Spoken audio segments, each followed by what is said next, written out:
खुलुमबाय गोजोन फुंबिलिनि गासिबो बडलेण्ड बुब्लिनि अनसायगिरिफोरखौ बरायग्रोबाय दिनै 4 नभेम्बर शनिबारनि फानजामुथिखौ फरायथिनो लादों आं किलिखां ब्रह्मआ फानजामुथिनि गिबियाव दं मेष राशि धोन दौलत रां रुफा जोबस्रांनो हागौ जोबोरैनो गाज्रि सान जागोन वृष राशि नाजायोब्ला जाफुंसार जानो हागौ जोबोरैनो मोजां सान जागोन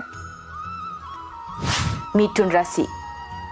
खुरमा बाहागिफ्रानो नोंथांजों सुथुर जानो हागौ गोजोनै थानो हानाय नङा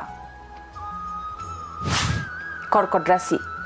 देहाया जोबोरैनो सुखु गोजोन जागोन सुखुयै समखौ बारहोहरनो हागोन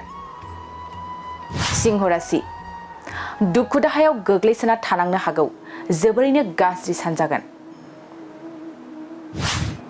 कन्या राशि गोदान लोगोखौ लोगो मोननो हागौ खुसि समा बारलांगोन जोबोरैनो मोजां सान जागोन तुला राशि आगोलाव जाबादि दङमोन बेनिख्रुइ मोजां थासारियाव फैनो हागौ मोजां सान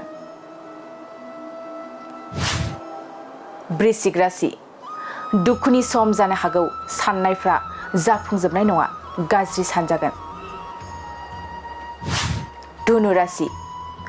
गोसोआव साननाय मिजिंफ्रा जाफुंजोबनाय नङा गासैबो फैमाल जाना थांनो हागौ मकर राशि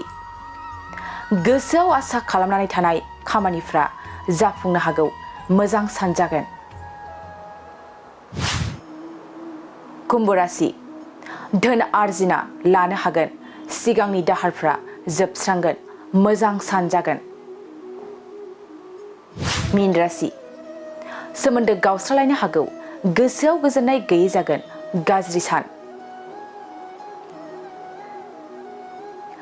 दिनै सानसेनि राशि फरायथिनायाबो एसेनोसै आसा खालामो नोंथांनि दिनैनि साना मोजाङै मोजां थांगोन बेखौ बडलेण्ड बुब्लि नखरनिफ्राय मिजिंथिबाय गोजोन्थों এটি বিশেষ বিজ্ঞাপন বাজাজ বাইক ক্ৰয় কৰিব বিচৰা ইচ্ছুক গ্ৰাহকসকলৰ বাবে এটা ভাল খবৰ কোকৰাঝাৰ চহৰত থকা ডাউহাৰু অটো এজেন্সিয়ে festival loan and exchange offer দি আছে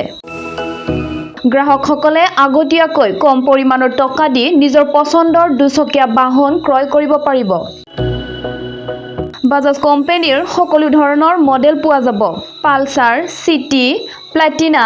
এভেঞ্জাৰ ডমিনাৰ আৰু নতুনকৈ লঞ্চ হোৱা বাজাজ মডেলৰ পালসাৰ N150 খনো পোৱা যাব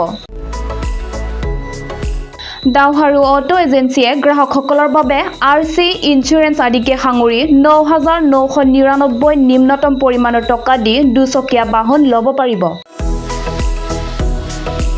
কোকৰাঝাৰ চহৰত থকা ডাউহাৰু অটো এজেন্সিৰ লগত শোৰুম কাৰিগাঁও ফেষ্টিভ আউটলেট আৰু দতমা ফেষ্টিভ আউটলেট আৰু ভটগাঁও ফেষ্টিভ আউটলেট ব্ৰাঞ্চ শ্বৰুমত আহি আপোনাৰ পছন্দৰ বাজাজ বাইক ল'ব পাৰিব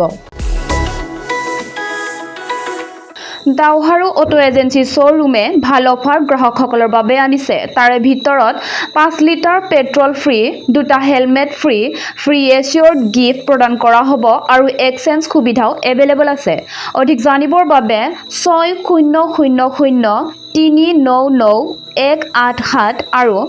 8822018193 ত যোগাযোগ কৰক